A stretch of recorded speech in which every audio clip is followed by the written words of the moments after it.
train de bouleverser la terre. Et à raison de la pérennisation de la foi, nous avons trouvé mieux de vous fortifier à travers ce message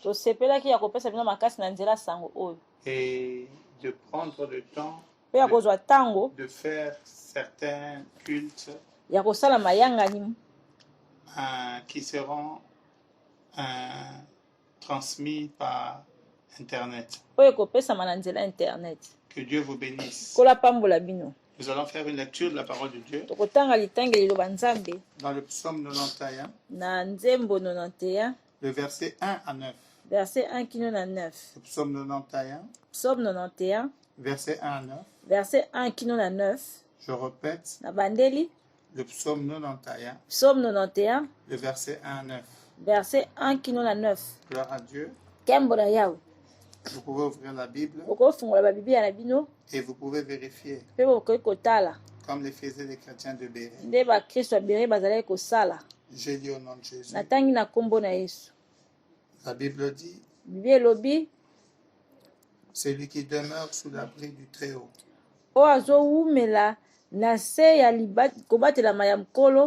repose à l'ombre du Tout-Puissant.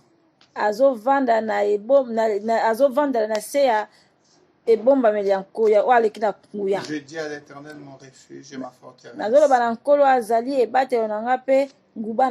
mon Dieu en qui je me confie, car c'est lui qui te délivre du filet de l'oiseleur, de la peste et de ses ravages. Il te couvrira de ses plumes et tu trouveras un refuge sous ses ailes. Sa fidélité est un bouclier et une cuirasse. Tu ne craindras ni les terreurs de la nuit, ni la flèche qui vole pendant les jours, ni la peste qui marche dans les ténèbres, ni la contagion qui frappe en plein midi. Que 1000 tombent à son côté et 10 000 à ta droite, il ne sera pas atteint. De tes yeux seulement tu regarderas et tu verras la rétribution des méchants. Car tu es mon refuge. Ô Éternel, tu fais du Très-Haut ta retraite. Le verset 10 pour finir. Verset 10 aucun malheur ne t'arrivera. Aucun fléau n'approchera de ta tente. Nous pouvons lire ensuite 1 Corinthiens. Le chapitre 15, les versets 54 à 56. Verset 54 qui nous a 56. Nous lisons au nom puissant de Jésus.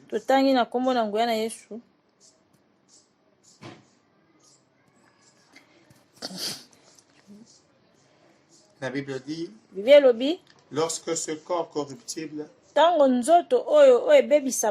aura revêtu l'incorruptibilité et que ce corps mortel aura revêtu l'immortalité, alors s'accomplira la parole qui est écrite. La mort a été engloutie dans la victoire. 55. Ô mort, où est ta victoire? Où est ton aiguillon? L'aiguillon de la mort, c'est le péché. Mais et la puissance du péché, c'est la loi. Mais grâce soit rendue à Dieu. Remarquez, il est écrit qu'il nous donne la victoire par notre Seigneur Jésus-Christ. Il n'est pas écrit qu'il nous donnera. Il est écrit qu'il nous donne. Acte chapitre 9, le verset 5 pour finir. Acte 9, 5. Soyez rapide. Il est écrit. Il répondit. Qui es-tu, Seigneur? Et le Seigneur dit, je suis Jésus que tu persécutes.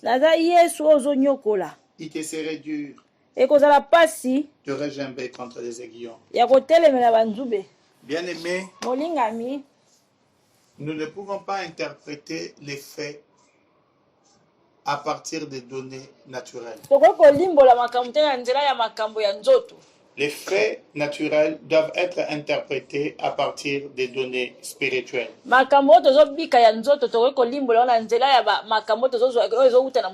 Il est vrai que la nature réagit et certaines réactions de la nature sont expliquées d'une manière scientifique.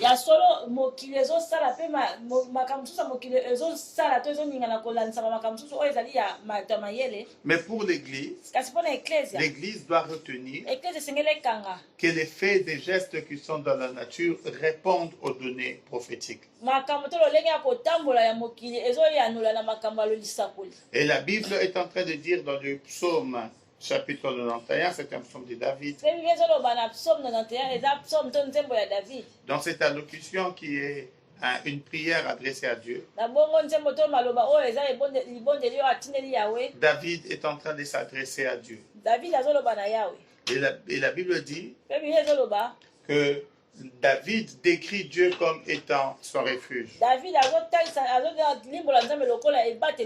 En ce moment où la peste est en train de ravager, en ce moment où la peur est la chose la plus exploitée par les médias, bien que voulant rendre un service qui soit louable à la société, mais indirectement, ce même service peut deux fois nous faire peur et nous stigmatiser.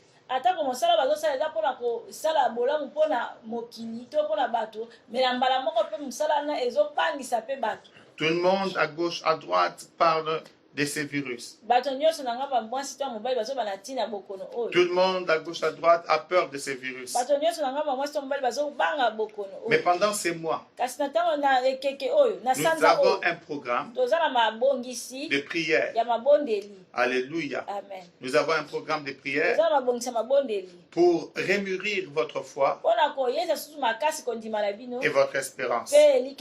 Il est écrit dans la parole de Dieu, car c'est lui qui te délivre du filet de l'oiseleur, de la peste et de ses ravages. Bien-aimé, l'Église est différente du monde. L'Église est différente des êtres humains ordinaires. Vous avez cru en Jésus. Vous êtes l'Église. Bien que les lieux communautaires dans lesquels se tiennent nos réunions soient fermés aujourd'hui, mais l'esprit de l'Église est tourné vers son maître dans le royaume de Dieu.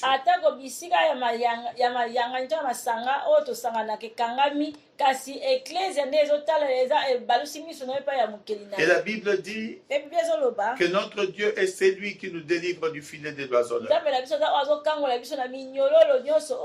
L'oiseleur dont on parle, c'est le diable. Et comme nos esprits à nous, les enfants de Dieu, des temps à autres, nous avons l'habitude de voler vers le ciel. Le diable a besoin de lancer son filet pour nous capturer en termes de pensée, en termes de réflexion, en termes de méditation, en vue de nous empêcher d'aller vers notre espérance qui est le royaume du ciel. Mais nous avons un Dieu puissant qui nous délivre du filet de l'oiseleur. Je suis en train de dire à quelqu'un, dans le nom précieux de Jésus, qu'il n'existe aucun filet capable de t'attraper. Notre Dieu est outillé. En ce moment où nous parlons, il est dans un service de délivrance. Il opère pour que tous les saints qui ont reçu la marque de Christ ne tombent pas dans la captivité de la peste. Nous disions que nous ne pouvons pas interpréter la peste d'une manière scientifique. scientifiques. Nous avons besoin des données spirituelles. Et les données spirituelles vont nous aider à nous focaliser sur la parole de Dieu pour croire aux promesses de Dieu et pour ne pas trembler en cas de peste.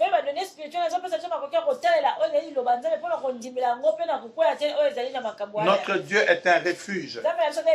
C'est vrai que tu es caché dans la maison, c'est vrai que tu ne peux pas sortir. Mais pendant tout ce temps, tu ne seras ni contaminé ni malade. Et si tu es déjà malade, tu seras guéri. Parce que c'est un refuge. Il est notre secours qui ne manque pas au temps de la détresse. Bien-aimé, en tenant compte des données spirituelles, la coronavirus est interprété comme un virus dans un langage médical, mais dans le langage prophétique, ce qui est un virus n'est pas autre chose qu'un contingent. Un contingent qui frappe en plein midi. C'est une peste qui marche dans les ténèbres. Bien-aimé, cette maladie marche. Je suis en train de rassurer à quelqu'un. Tu ne seras pas contaminé parce que tu as marché, mais tu seras contaminé parce que la maladie aura marché vers toi.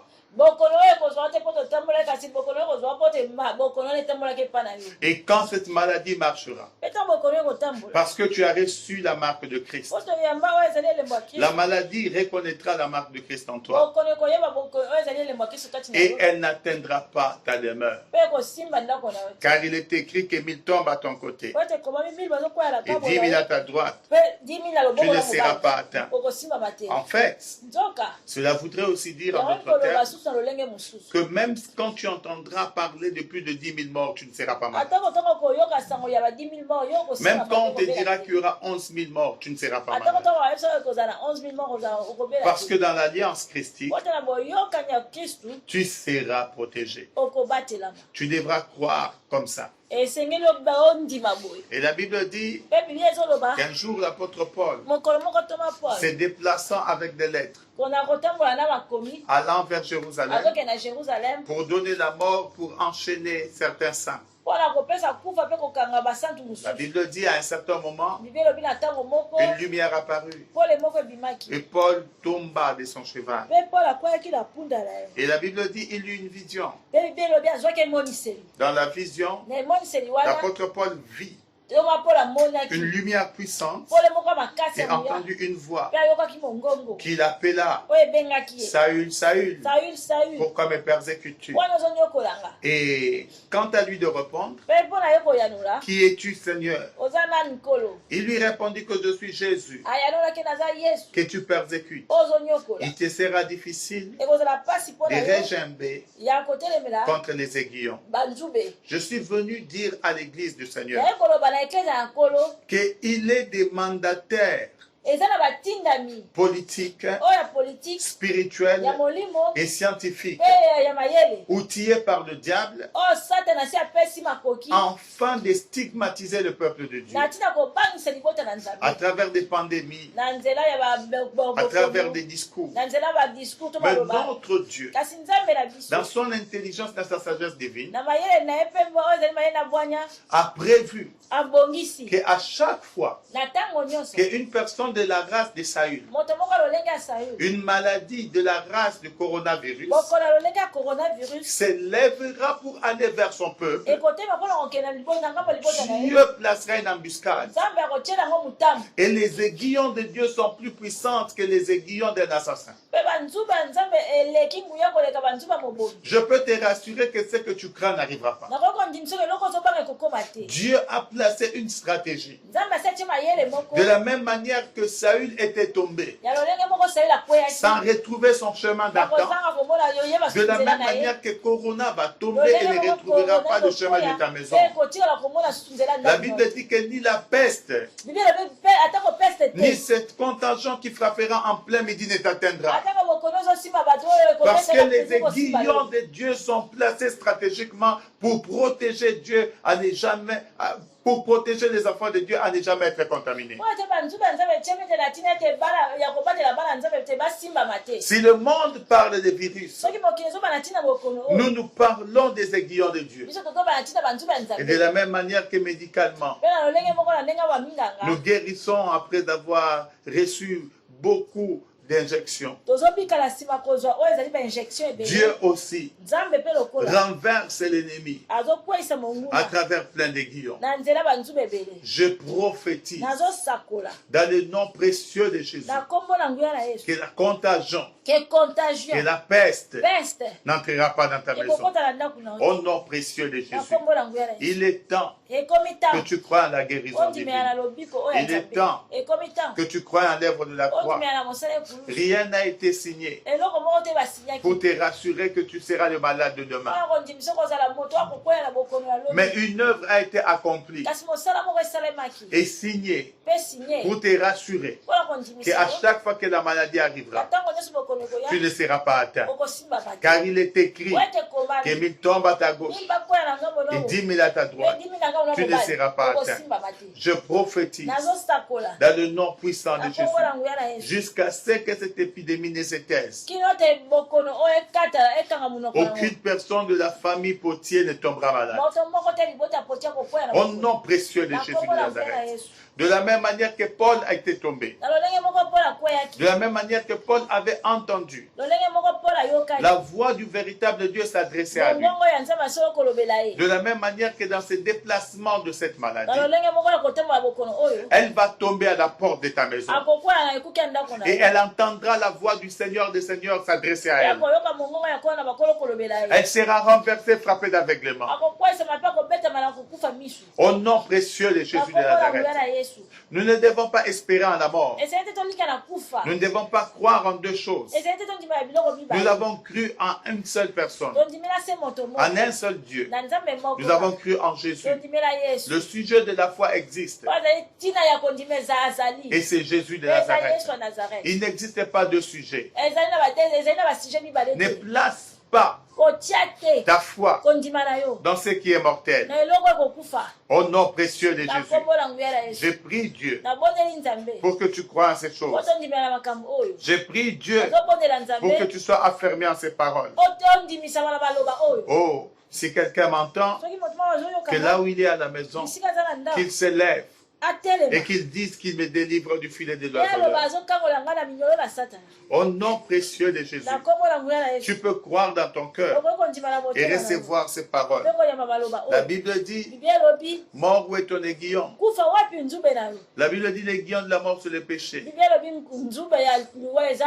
Bien aimé, on ne meurt pas d'un virus, mais on meurt d'un péché. Car il est écrit, l'âme qui pêche, c'est elle qui mourra. Mais Christ a vaincu